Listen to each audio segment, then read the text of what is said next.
1945. Ο πόλεμος στον Ειρηνικό βρίσκεται στο τελευταίο του στάδιο. Οι Αμερικανικές ένοπλες δυνάμεις, μετά από μια σειρά επιτυχιών, έχουν συρρικνώσει τη σφαίρα επιρροής της Ιαπωνίας και βρίσκονται όλο και πιο κοντά στο Τόκιο. Οι πανίσχυρες Ηνωμένες Πολιτείες αυτή τη φορά πρόκειται να επιτεθούν στην Ιβο Τζίμα και ένας στόλος με περισσότερα από 500 πλοία πλέει προς τα εκεί, προκειμένου να ξεκινήσει η μεγάλη αεροναυτική επίθεση.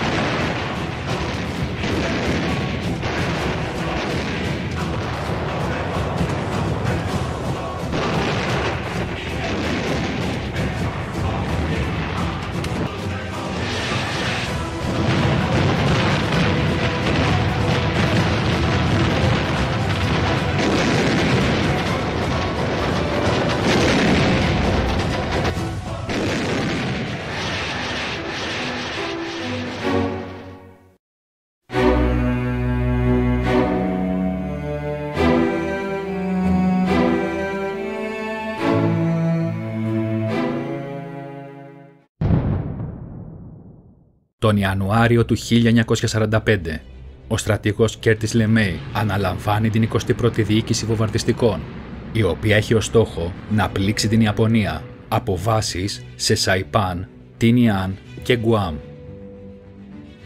Προκειμένου να γονατίσει την Ιαπωνία, έχει στα σχέδιά του να κάψει το Τόκιο καθώς και άλλες πόλεις με νυχτερινούς αεροπορικούς βομβαρδισμούς. Η Ιβο Τζίμα είναι αρκετά κοντά στην Ιαπωνία και τα μαχητικά μεγάλης εμβέλειας μπορούν από εκεί να παρέχουν κάλυψη στα αμερικανικά βομβαρδιστικά αεροσκάφη. Επίσης, το αεροδρόμιο του νησιού μπορεί να δεχθεί αναγκαστικές προσγειώσεις από χτυπημένα βομβαρδιστικά, τα οποία δεν μπορούν να επιστρέψουν στις αμερικανικές αεροπορικές βάσεις.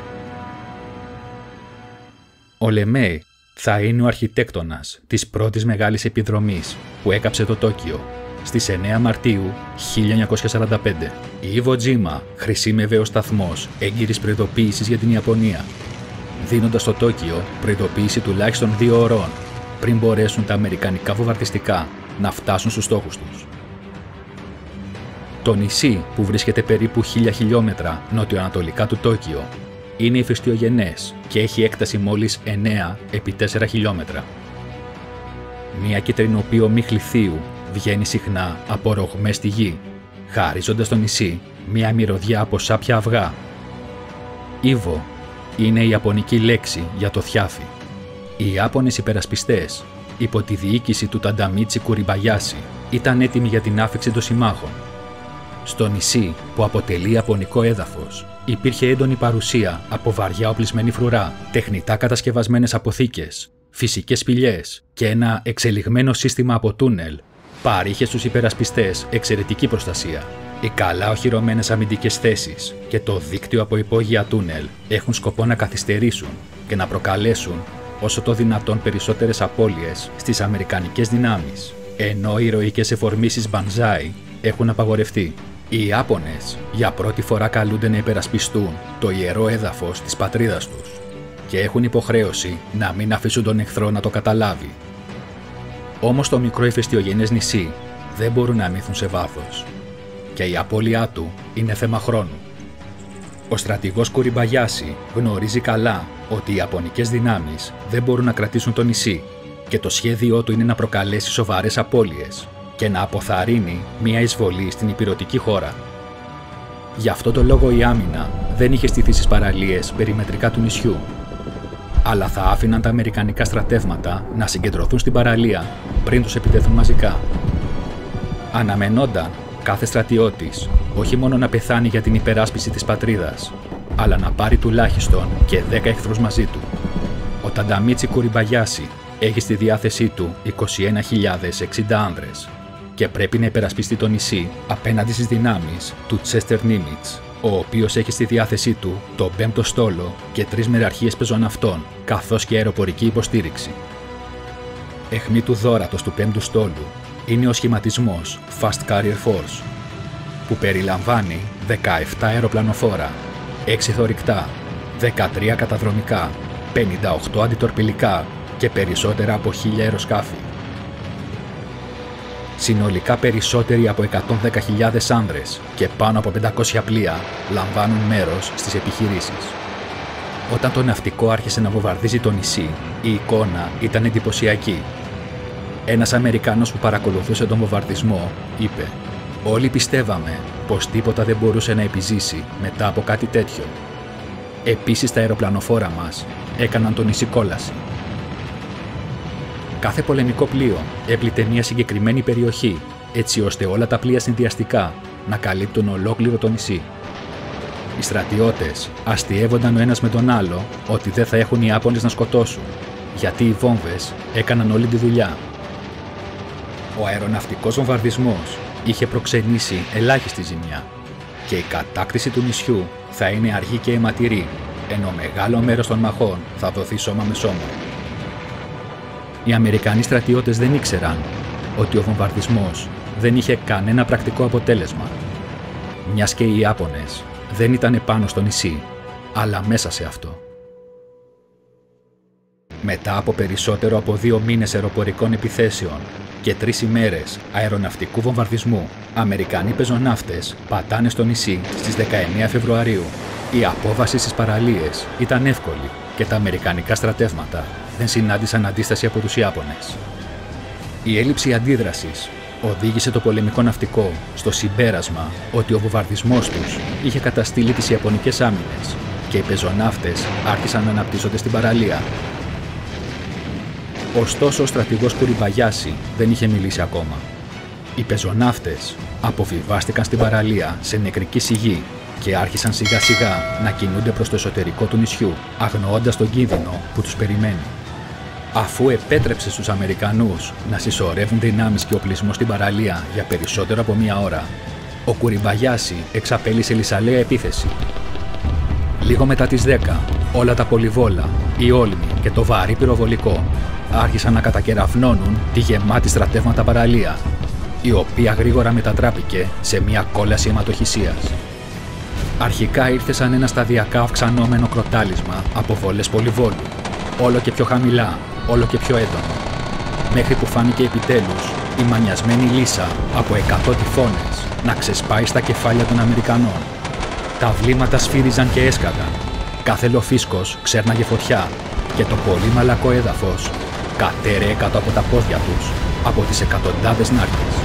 Οι πεζοναύτες εκεί που ήταν όρθιοι διαλύονταν και έπεφταν. Οι εκρήξεις τους σήκωναν στον αέρα και τους χτύπαγαν στο έδαφος, σκίζοντας τους τα δύο. Οι Ιαπωνικές δυνάμεις ήταν καλά κρυμμένες μέσα στις αμυντικές τους θέσεις και οι πεζοναύτες δυσκολεύονται να βρουν από πού προέρχονται τα πυρά. Μέχρι το τέλος της πρώτης ημέρας, οι Αμερικανοί έχουν αποβιβάσει 30.000 άνδρες και είχαν ήδη χάσει πάνω από 2.400. Ο ανταποκριτής που ήταν στις περισσότερες αποβατικές επιχειρήσεις πίστευε πως είναι η χειρότερη μάχη που είχε δει ποτέ. Άνδρες πέθαιναν με τη μέγιστη δυνατή βιαιότητα. Στρατιώτες που επέζησαν από την Ιβο Τζίμα μαρτυρούν ότι ήταν από τις πιο βίαιες συγκρούσεις που είχαν δει ποτέ. Κορμιά κομμένα στη μέση, χέρια και πόδια σκορπισμένα πολλά μέτρα μακριά. Οι στρατιώτες έσκαβαν χαρακόμματα και κατέρεαν μέσα τους μόλις ήταν αρκετά βαθιά για να καλυφθούν. Οι τραυματίες τραυματίζονταν ξανά και ξανά, καθώς περίμεναν κάποιον να τους πάρει από την παραλία. Ο υπολοχαγός Μπέντζαμιν Ροσέλ περιγράφει τις σκηνές που ζει. Ένας όλμος εξεράγει κοντά μας. Το αριστερό του πόδι και ο αστράγαλος κρεμόντουσαν από μια λωρίδα σάρκας. Μέσα σε λίγα λεπτά, ένας δεύτερος όλμος προσγειώθηκε κοντά του και τα θράσματα διέλυσαν το άλλο του πόδι. Επί 1 ώρα αναρωτιόνταν πού θα προσγειωθεί ο επόμενος όλμος. Τελικά έσκασε ακόμα ένας σχεδόν πάνω του, τραυματίζοντάς τον αυτή τη φορά στον ώμο. Σχεδόν αμέσως ακολούθησε μία ακόμη έκρηξη που τον έκανε να πεταχτεί πολλά μέτρα στον αέρα και πυρωμένα θράψματα καρφώθηκαν και στους 2 του μυρούς. Καθώς σήκωσε το χέρι του για να κοιτάξει το ρολόι, ένας ακόμα όλμος εξεράγει λίγα μέτρα μακριά και διέλυσε το ρολόι του, αφήνοντας μια μεγάλη τρύπα στον καρπό του. Άρχισα να καταλαβαίνω πώς πρέπει να είναι όταν σε σταυρώνουν.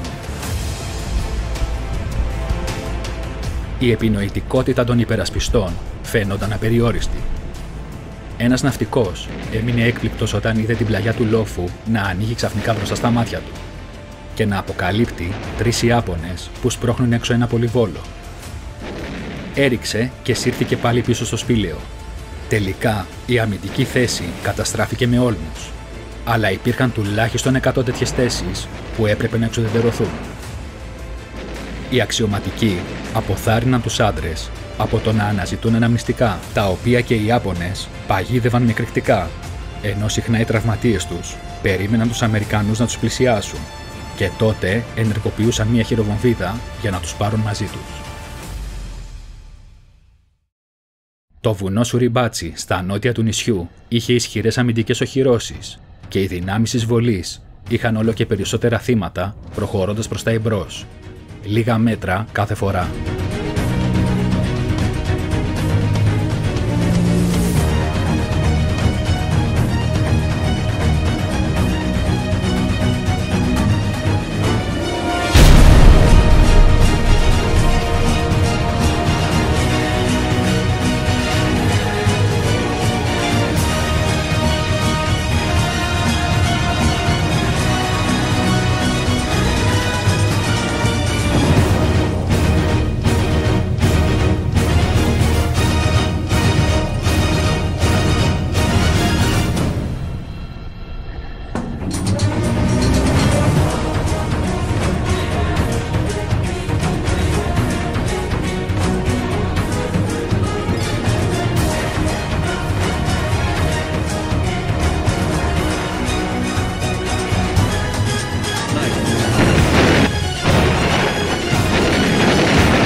Στις 23 Φεβρουαρίου 1945, η κορυφή του Σουριμπάτσι ήταν πλέον κοντά και μία περίπολο 41 ανδρών στάλθηκε προς την κορυφή. Ο συνταγματάρχης Σάντλερ Τζόνσον έδωσε στον υπολογαγό που ηγείτο της περιπόλου μία σημαία και του είπε να την υψώσει αν φτάσει στην κορυφή.